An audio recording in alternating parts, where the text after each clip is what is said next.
Assalamualaikum warahmatullahi wabarakatuh. Bapak Ibu, selamat malam. Saya malam ini akan menyampaikan tentang Train Entrepreneur. Ini adalah revisi 26 Juni 2019.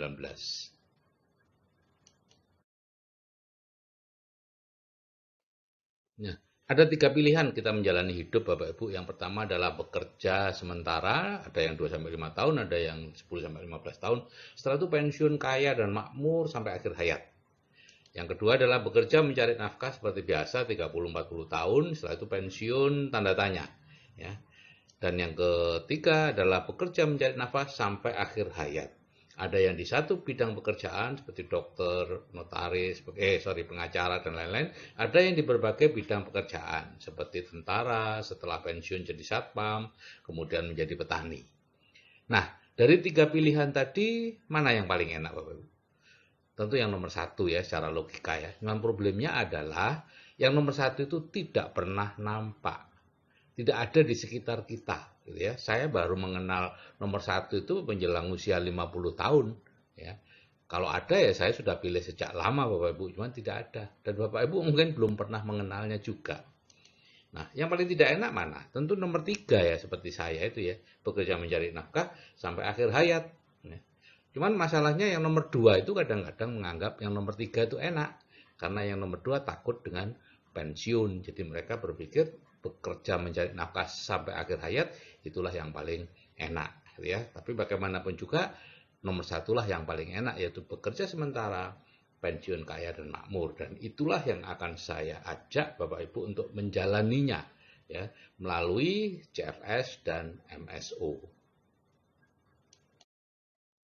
Nah, untuk bisa mengenalnya tentu Bapak tahu cash flow kuadran ya. Ada 4 cara kita mencari nafkah: employ, self-employ, business owner, dan investor ya.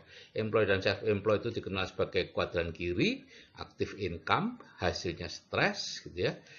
Dan 95 orang berebut 5% uang gitu ya. Di sini semakin besar penghasilannya semakin stres Bapak Ibu. Karena biasanya semakin besar pula hutangnya ya. Penghasilannya disebut penghasilan aktif tadi itu. Employee itu karyawan dan lain-lain, self employed itu ya profesional, kemudian pemilik usaha kecil dan nah, yang sebelah kanan itu business owner yaitu dibagi 3 konglomerasi, waralaba dan networking itu sifatnya passive income. Semakin besar penghasilannya semakin freedom ya, jadi tidak stres. Dan di sini 5% orang berebut atau berbagi 95% kekayaan yang ada di dunia ini. Jadinya santai Bapak Ibu. Karena itu Robert Kiyosaki mengatakan jangan terlalu lama di employ dan self-employ. Pergilah segera ke business owner dan investor. Saya 25 tahun di employ dan self-employ Bapak Ibu dan 14 tahun terakhir ini di business owner dan investor ya. Sehingga saya tahu persis dua kondisi seperti ini dan saya tidak mau balik ke kiri. Nah, bagaimana sekarang cara pindah kuadran dari kiri ke kanan ya? Kalau cara lama ya tentunya merantau ya. Bapak ada yang punya impian merantau, kemudian magang pada orang kaya, merubah pola pikirnya di situ seperti pola pikirnya anaknya orang kaya, barulah bisa menjadi kaya. Kalau Anda tidak dirubah pola pikirnya, nonsens untuk menjadi kaya. Sekelas apapun Anda, sepintar apapun Anda di sekolahnya. Nah, cara baru adalah diberi impian baru masuk ke dalam bawah sadarnya, di Building the Dream dengan mendengarkan 2 ATBS, kemudian masuk ke seminar MSO atau seminar inspirasi dan visi, dan setelah itu Anda silakan mau menjadi train entrepreneur, kita bimbing di CAA menjalankan sebuah bisnis atau tidak ya terserah saja, dan dari situlah menjadi kaya. Nah, masalahnya adalah pada ego Bapak Ibu ya. Jadi sebenarnya kalau pola pikirnya kaya itu baru, maka dia akan mempunyai pola pikir atau apa namanya baru bisa mengerjakan bisnis-bisnis kuadran kanan yaitu business owner dan investor. Kalau punya pola pikir miskin maka biasanya tertarik dengan bisnis-bisnis kuadran kiri, menjadi karyawan, menjadi pegawai, pengusaha kecil gitu ya. Nah, kalau Anda dari kalangan orang miskin mau menjadi pebisnis kuadran kanan nyaris mustahil Bapak Ibu. Anda baru bisa kalau pola pikirnya dirubah dulu dengan cara tadi itu merantau ketemu orang kaya gitu ya, dirubah atau dengan cara mendengarkan 2 ATBS, hadir ke seminar-seminar kita. Nah, train entrepreneur itu apa? Ada 3 macam entrepreneur. Yang pertama adalah born entrepreneur, ya, itu lahir di kuadran kanan, memang sudah lahir ya sudah di lingkungan orang kaya, ya. Kemudian forced entrepreneur, ini usaha sendiri, dan ini yang kerja keras setengah mati. Di Amerika Serikat hanya 1% yang berhasil, ya. Jadi 100 startup itu dalam waktu 10 tahun tinggal satu. Ya, itu Amerika Serikat, di Indonesia belum tahu, ya. Kemudian ada trained entrepreneur, yaitu yang dilatih. Nah, jadi train entrepreneur itu kita latih melalui audit terapi bawah sadar, plus seminar, kemudian ditambah dengan menjalankan bisnis networking tertentu, yaitu membangun pipa 5 tahun. Ya. Pilihannya ya tadi menjadi born entrepreneur, Anda lahir di lingkungan orang kaya, mendapat pendidikan sejak kecil sebagai anak orang kaya. Biasanya mudah sukses meskipun di sekolahnya itu bodoh, meskipun dia tidak mendapat modal dari orang tuanya, tapi pola pikirnya sudah betul. Nah, sekarang seminar inspirasi dan visi atau SIF itu apa, ya? Di situ ada, ya, kita adakan 2 kali setahun lah, ya. Ada pikiran juga 3 kali setahun, tapi akhir-akhir ini 2 kali setahun di 2 kota, Jakarta dan Surabaya, dan sementara kita batasi 500 orang, Bapak Ibu. Ya, setiap kali kota, ya. Nanti kita lihat selanjutnya, tapi sementara ini hanya 500 orang, ya. Jadi siapa yang nggak dapat tiket, ya sudah, nggak, Anda ikut 6 bulan yang akan datang. Ini ada 12 hal yang Anda pelajari dari seminar MSO atau SIF itu, ya. Dream building, time management, goal setting, people skill, dan macam-macam. Itu sebetulnya itu tidak terlalu penting, ya. Yang penting adalah Anda bisa betul-betul melihat orang yang sukses itu seperti apa. Itu yang paling penting, ya. Sehingga bawah sadar Anda percaya bahwa apa yang Anda lakukan dengan 2 ATBS, Anda yang lakukan mungkin sudah mulai berbisnis dan lain-lain itu, Anda tahu bahwa ada orang yang berhasil. Nah, sekarang kenapa sih seminar SIF itu penting dan berharga? Bahkan bagi saya itu hitam putih, gitu ya. Kalau Anda tidak melalui ini, nonsens ya.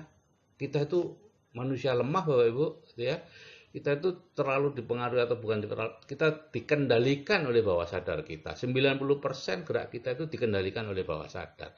Sehingga kalau Anda tidak mengisi bawah sadar Anda dengan hal-hal yang sifatnya kekinian, yaitu mencari nafkah dengan cara yang berbeda dengan yang dulu, dan sudah ada bukti-bukti orang berhasil punya penghasilan puluhan juta hanya dalam waktu 2 tahun, maka Anda tidak akan percaya karena di sekitar Anda tidak ada yang seperti itu, ya. Karena itu seminar inspirasi dan visi ini sangat penting dan berharga. Jadi ibaratnya begini, Bapak Ibu. Bapak Ibu itu sekarang berada dalam sebuah hutan yang disebut hutan rutinitas, ya. Sudah tidak bisa keluar, Bapak Ibu, tidak berani ambil risiko, tidak tahu bagaimana keluar, gitu ya. Dan padahal di bagian lain dari kehidupan, di seberang hutan itu ada sebuah kota impian yang sangat didambakan oleh semua orang. Tapi Bapak Ibu tidak pernah melihat itu, ya. Saya aja baru melihat umur 49 saya baru ditunjukkan hal itu. Kalau tahu sejak dulu kan lain ceritanya, gitu ya. Nah, yang namanya shift itu seperti helikopter, Bapak Ibu, ya. Dia mengajak Anda naik ke atas untuk melihat view yang lebih besar atau pandangan yang lebih tinggi. Nah, di situ dilihat. Karena selama ini kan Anda ada di sekitar orang yang, ya, jangankan 100 juta per bulan seperti yang ada di ATBS. 10 juta per bulan aja jarang loh di sekitar Anda. Saya percaya seperti itu, ya. Sehingga Anda tidak mungkin lah punya pikiran bisa 100 juta sebulan. Apalagi pasif, penghasilan pasif, di mana penghasilan yang terus-menerus mengalir. Tapi sebetulnya Anda bisa, memang problemnya yaitu tadi, bahwa sadar Anda tidak percaya. Nah, ini di ketinggian ini Anda bisa melihat itu kotanya, fakta kehidupannya seperti apa, orang-orang yang sudah berhasil seperti apa, ya. Sehingga Anda akhirnya percaya bahwa yes, kota itu ada. Yes, kehidupan seperti itu ada. Ya, saya bisa ke sana. Masa Pak Kosin yang petani aja bisa, masa Pak Rohmat yang, mohon maaf, kuli batu, tidak lulus SD, lulusan SD aja bisa. Masa Pak siapa itu Pak Yanto yang lulusan SMP, penjual pulsa, mohon maaf, tidak terlalu bisa ngomong karena sengok, bisa. Kenapa saya tidak bisa? Itu yang perlu Bapak Ibu lihat. Kalau itu bisa Bapak Ibu lihat, Bapak Ibu bisa tangkap, bahwa sadar Bapak Ibu nangkep bahwa bisa, akan ngejar ya, bisa menjadi motivasi yang kuat untuk berubah. Dan Bapak Ibu tentu diturunkan lagi kembali ya, jadi keluar dari hutan rutinitas itu Anda tetap aja di dalam situ, tapi Anda sudah punya harapan, kepercayaan, keyakinan, dan hasrat untuk menuju ke kota impian Anda itu. Soal bagaimana caranya, Anda akan tahu di seminar MSO itu, ya di shift itu Anda tahu. Anda bisa tahu di WA juga kita ajarin, tapi percuma aja itu cara, itu hanya cara Bapak Ibu ya. Yang penting bukan cara, tapi tujuannya sudah Anda lihat. Investasinya sementara ini 600.000 Bapak Ibu, ini sangat murah Bapak Ibu ya untuk keluar dari hutan rutinitas dan segera menuju kota impian Anda. Dan sementara ini memang kita buat 1 hari ya, dulunya 2 hari, 750 2 hari, nginep lagi. Tapi ada batasan-batasan dari perusahaan, akhirnya dipastikan 600.000 ya. Akhirnya diputuskan 1 hari, nanti selanjutnya entah MSO nanti yang akan mengurusnya. Jadi Bapak Ibu, secara ringkas kalau Anda ingin kaya sejati, flowchart-nya jalannya seperti ini ya. Kalau tidak ingin kaya sejati ya biarlah tetap jadi karyawan, pebisnis kecil, profesional, pebisnis online, money game, direct selling, MLM, bertani, beternak, dan lain-lain, itu tidak bisa membuat Bapak Ibu kaya sejati, bebas finansial dan bebas waktu. Ya, untuk bisa kaya sejati, kalau Bapak Ibu menjawab, ya saya ingin kaya sejati, tinggal tanya punya uang apa enggak. Kalau oke saya punya uang, nah oke silakan jadi investor atau membeli waralaba itu ya. KFC itu $1,5 juta, McDonald itu $1 juta itu 5 tahun yang lalu ya, sekarang nggak tahu lagi ya, terserah. Mungkin saja Bapak Ibu mendapat uang warisan dari budinya tetangga atau apa, nggak tahu saya ya. Kalau dapat uang bisa jadi investor dan waralaba. Kalau nggak punya uang, nah ya pilihannya lebih sempit lagi. Nah, tinggal ditanya, usianya kurang dari 30 tahun atau lebih dari 30 tahun? Oke, kurang dari 30 tahun. Oke, Anda masih bisa jatuh bangun. Silahkan bangun konglomerasi. Memang kemungkinannya 10%, hanya 1% gitu ya. Dalam 10 tahun hanya 1%. Tapi silakan, Anda masih cukup punya waktu untuk jatuh bangun. Tapi kalau Anda tidak punya waktu lagi, karena usia sudah lebih dari 30 tahun, sudah punya anak, sudah punya gandengan, dan lain-lain yang tidak mungkin Bapak Ibu jadi konglomerat. Kenapa? Untuk jadi konglomerat Anda harus melakukan yang namanya menunda kenyamanan. Dan itu sangat sulit dilakukan kalau Anda sudah berkeluarga. Ya. Nah, kalau Anda sudah tua seperti saya, usia di atas 30 tahun, satu-satunya cuma networking. Bukan saya yang mengatakan, tapi Robert T. Kiyosaki. Ya. Itulah Bapak Ibu. Oke Bapak Ibu, kalau saya yang berumur saja bisa menyeberang, meskipun sudah sangat terlambat, maka pastinya Anda juga pasti bisa. Oke, salam dari saya, Sigit Setiawadi. Wassalamualaikum warahmatullahi wabarakatuh.